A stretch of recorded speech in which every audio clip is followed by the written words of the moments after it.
Good afternoon, everybody. I'm pleased to be here and want to thank the organizers for inviting me, and thank Bill and Jill for their presentation and Heather for her comments. Kind of as an aside, I want to thank a friend of mine who grew up outside of Ottawa and was giving me recommendations on what to do in Ottawa, which included consuming beaver tails. I did not know what a beaver tail was, so I looked it up, but I'm looking for further recommendations from locals about how to go to one of these little cabins and buy a beaver tail when it's minus thousands of degrees and you have on a big jacket and a hood and a scarf. So I'm sure there's a way to do it, and so I'll be looking forward to that information from you. So what I want to talk about a little bit is this market space of private and public standards. And as was coming across so clearly in the presentations, this is a very complicated space, lots of public standards and lots of private standards. And the question is, how does it all add up? Are these private and public standards competitive? Are they complements? I think the answer is yes. They're sometimes one and sometimes the other. As Heather was pointing out in talking about Canada Gap, there's a lot of situations where the private and the public standards work together and are quite complementary. What I've been thinking about recently is the industrial organization of standards. And what I mean by industrial organization is, what are the basic conditions in the market? What is the structure of the market? What is the concentration of the ownership of the standards? What are the barriers to entry? What is the conduct? How is the advertising taking place? What is the pricing of these standards? And then the performance. And I think certainly the performance issue with standards is a societal issue. Are they serving consumers? Are they serving producers? What are their impact in the market? And so I've been very interested in how this is all playing out, the private and the public together around the world. And so one of the questions I have is, how can, I'm not sure if it's how can or can, countries and companies make choices in their standard setting that enhance trade? And it's very interesting was what Bill was bringing up, like it has been so many years since we first went into this SPS agreement and the TBT agreement, and we are so many more years down the road, and we haven't had really any movement in the trade area. We've had cases. The cases have helped us to understand the role of standards. They've cleaned up some of the practices of countries. But I think the idea that there's been slippage is also very true at this point in time. And so we are kind of in this more of a free-for-all kind of situation. So what can be done in this area? And I think as I thought about this, I think about governments having strategic plans regarding their standards, and then the private sector having a strategic plan about their standards. So very many areas where you can set standards. Which ones are the important ones? And governments have a real challenge in this area to say what areas of food quality are really governmental areas. These are really things we ought to be doing, and what belongs in the private sector. So the governments, all of our governments have to make this decision about what they're going to focus on and what they're not going to focus on. And I hope they do that based on risk-based considerations. I hope they do that based on societal welfare considerations, and not primarily based on who comes in and lobbies the hardest to have the government set a standard for whatever it is that they want a standard set for.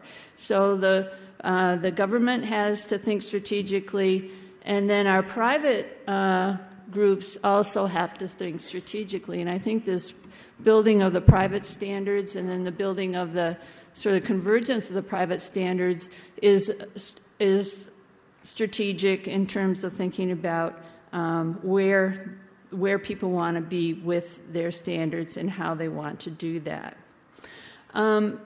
If you think about public standards first, and you think about characterizing public standards, and I was thinking about this in the context of what makes Canada competitive, what makes the United States competitive, what makes any country or any sector competitive.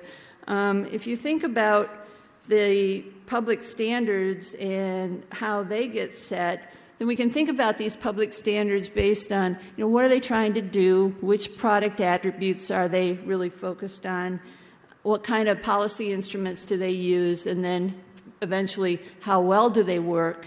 And if you think about the attribute space that public regulations can focus on, it's food safety, it's nutrition, and it's a whole range of very long list of attributes that our regulations can focus on. And I think if you evaluated Canadian policy or you evaluated U.S. policy, any country's policy, they're going to have standards across this range. But the question is, where are they really going to focus? And are they going to be mandatory types of standards? Last year, I was looking at U.S. policy on the regulation of food safety attributes, and I ended up kind of characterizing the policy into two groups. One type of policy was direct regulation, so mandatory quality standards, mandatory labeling standards, and the other was this great big amorphous group of things that the U.S. federal government is doing that are not mandatory standards but are voluntary standards. And they're really there to support markets or to help markets move forward. Or maybe they've been well lobbied to support quality regulation in a particular market. So you can think about this interaction between the public and the private standards. I was very interested in hearing the history of Canada Gap that the Canadian government played a role in launching Canada Gap. And so this whole kind of mixing of private and public is very predominant right now, and certainly the private part is the more dynamic part right now. Jill was talking about all different types of these labeling consensus standards, private standards, third-party standards, and this is another table that kind of says that in different ways. But one of the things I wanted to point out is when you think about standards, we need to think about different aspects of the standards with private standards. And one aspect is, who sets the standard, but another aspect is who actually certifies the standard. And then the third aspect is who checks up on both of those people to see that they're doing a good job and that they're not having misleading standards or being misleading in the market in some way. There's been some research that's been coming out on private certification and the quality of it, and I've just highlighted a couple different articles that have come out recently. I'm very interested in private certification, third-party certification of seafood for sustainability, and there's been a study that came out just last year looking at that.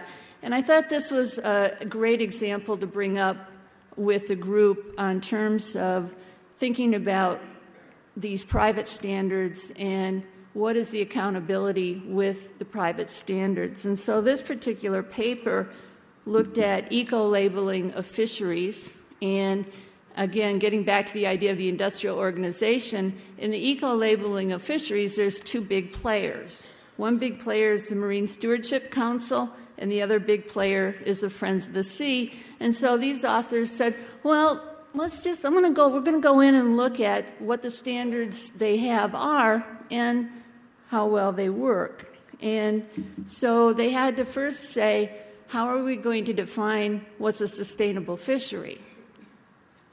You can't certify sustainability unless you know what it is. And they looked at definitions.